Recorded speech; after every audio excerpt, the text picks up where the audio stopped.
19 years old, and Mercy Calloway stood at the edge of a gravel road with nothing to her name but a carpetbag, a Bible with a broken spine, and $4.20 knotted into the corner of her shawl. Her uncle, Eldon Pruitt, had put her out of the only home she had left after her father's death, calling her a burden he could no longer feed, and shutting the door before she could even ask where she was meant to go.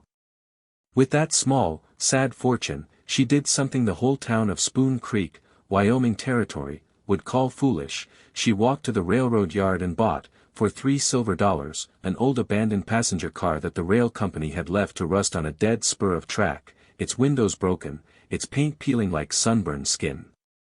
Folks said she'd thrown away good money on a heap of rotting wood that wasn't fit for pigs. They did not know that beneath the very last seat of that forgotten car lay something sealed away for 9 long years, something that would not only change the course of her own life, but would quietly, justly, restore an entire community that had been robbed of more than it ever knew. Settle in, and let us tell you the story of Mercy Calloway. If you have ever felt cast aside, forgotten, or like the thing you carry has no worth in anyone else's eyes, tell us in the comments, because this story was written for you. Mercy had been raised in a sod house on the dry plains outside Spoon Creek, the only child of a quiet, careful man named Thomas Calloway, who had come west in 1871 with nothing but a wagon, a wife who did not survive the first winter, and a deep and patient belief that the land, if treated honestly, would treat a man honestly in return. Thomas was not a wealthy man, nor an important one in the eyes of the town, but he was known for 2 things, his skill with numbers, which he had learned as a young bookkeeper back in Ohio, and his unshakable insistence that a person's word was the only currency that never lost its value. He had taught Mercy to read ledgers before she could properly read novels, sitting her on his knee at the kitchen table while he showed her how columns of figures could tell a story just as surely as any book, a story of who had given, who had taken, and who had told the truth. "Numbers don't lie, Mercy girl," he used to say, tapping the page with a work-worn finger, "but men sometimes do, and that's why we keep good records, so the truth has somewhere to live, even after we're gone." She did not understand, as a child, how much weight those words would one day carry.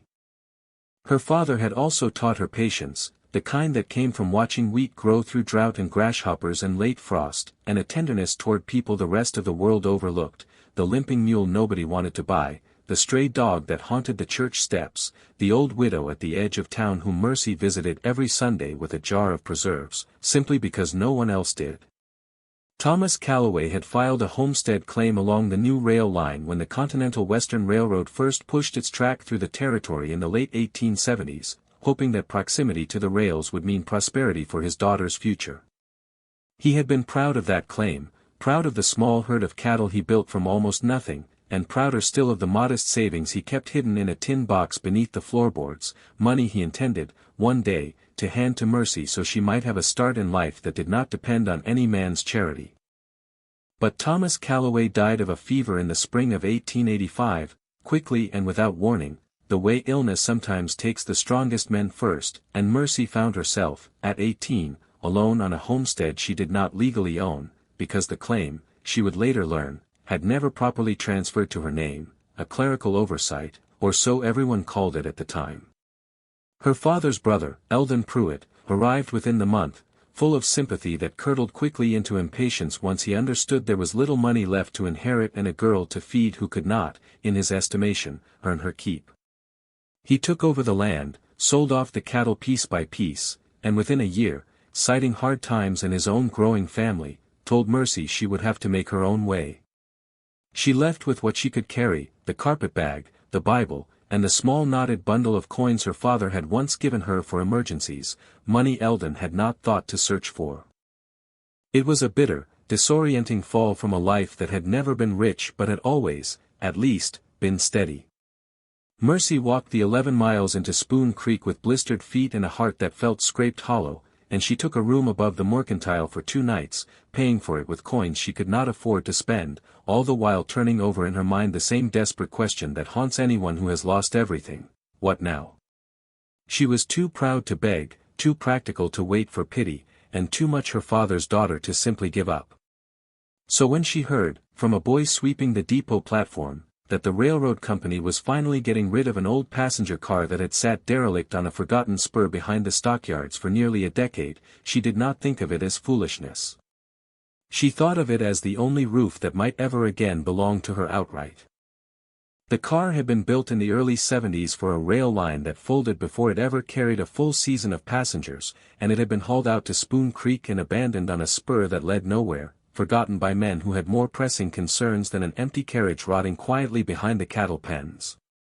The depot agent, a weary, kind-eyed man named Otis Bell, told her she could have it for $3 and not a cent more, mostly because the railroad wanted it gone before it became a fire hazard, and because he could see in her eyes the particular determination of someone who has nothing left to lose. The townsfolk who watched her sign the bill of sale shook their heads and murmured that the girl had lost her wits along with her home, that no good could come of living in a rusted railcar with broken windows and a floor gone soft with rot in places. Mercy only thanked Mr. Bell, tucked the paper into her bag, and walked the half-mile out to the spur with her chin lifted, refusing to let anyone see how frightened she truly was. The first night she spent inside the car, she did not sleep much. She lit a single candle stub she had carried from town and surveyed her new home by its trembling light, rows of wooden seats upholstered once in green plush, now faded and split and home to mice, a dust so thick it rose in clouds when she walked, and windows so grimed over that the moonlight came through the color of weak tea.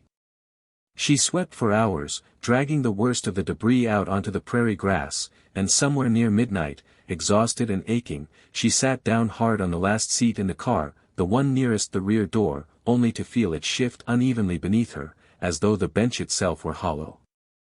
She thought little of it that first night, too tired to investigate, but the next morning, with sunlight pouring through the cleaned glass and turning the dust to gold, she knelt before that last seat and ran her hands along its frame, and felt, beneath the worn plush cushion, a seam that did not match the others, a thin metal latch, painted over and nearly invisible, tucked along the underside where the bench met the wall.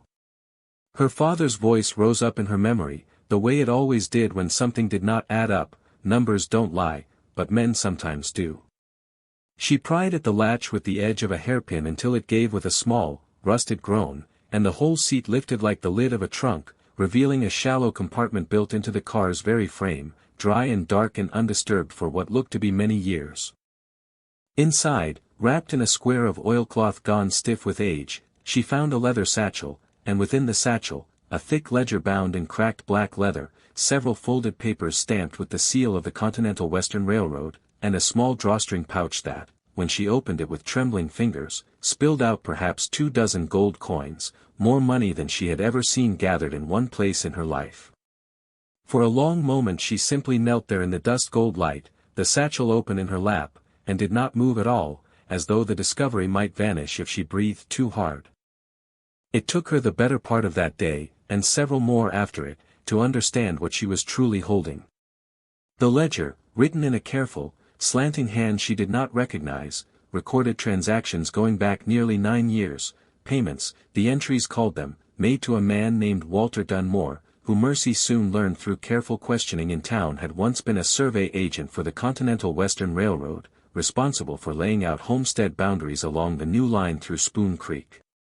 The folded papers were not ordinary railroad documents at all, but copies of land claim filings, dozens of them, for homesteads up and down the rail corridor, each one marked in the same careful hand with a second, smaller notation beside it, a sum of money, and a single word, settled, as though some quiet arrangement had been struck and sealed. The deeper she read, sitting alone in her railcar through evenings lit by borrowed lamp oil, the more the shape of an old injustice rose up out of the page like a photograph developing in a darkroom tray. It became clear that Walter Dunmore had used his position as survey agent to quietly redraw and misfile certain homestead boundaries, shrinking some claims and erasing others entirely from the county record, then selling the freed acreage, rich bottomland along the rail corridor, valuable for grazing and for the water rights it carried, to a handful of buyers willing to pay him directly and keep their silence. The ledger recorded not only the payments he received, but a chilling list of the families whose land had been stolen from them in this manner, the Aldridges, the Whitcombs, the Sousas, and, near the bottom of one yellowed page, in ink gone the color of dried blood, the name Calloway, beside a sum and the same small, damning word, settled her father's claim. The very homestead Eldon Pruitt now occupied, the land Thomas Calloway had believed was rightfully and fully his, had in fact been quietly shrunk by Dunmore years before, its most valuable acreage, the acreage with the good well and the creek frontage, sold off without her father ever knowing it had happened. The records altered so smoothly that even a careful bookkeeper like Thomas would have had no reason to suspect anything was wrong unless he went looking for the original survey markers himself. Mercy sat with that knowledge for a long while, feeling something complicated rise in her chest, not quite grief and not quite rage but some clenched, aching combination of both, because her father had died believing he had built something whole and honest, never knowing a portion of it had been stolen out from under him by a man he likely never even met. She did not, at first, know what to do with what she had found. She was 19, alone, living in a rail car on a forgotten spur, and the man whose name was written throughout the ledger, Walter Dunmore, had long since left Spoon Creek, though it did not take much asking around town to learn that his son, Garrett Dunmore, had stayed behind, had grown into a prosperous and well-respected cattle buyer and now sat, of all things, on the very county land commission that oversaw disputed homestead claims. Garrett Dunmore was a smooth, broad-shouldered man in his 30s with a reputation for fairness that the whole town seemed to take on faith, a man who had, in fact, quietly inherited much of the bottomland his father had stolen, having purchased portions of it from the original buyers over the years under his own name, consolidating it until he held more rail frontage acreage than any other man in the county. He did not know, Mercy suspected, that a written record of his father's old scheme had ever survived. He likely believed, as everyone else did, that whatever Walter Dunmore had done in his years as survey agent had died quietly along with his memory.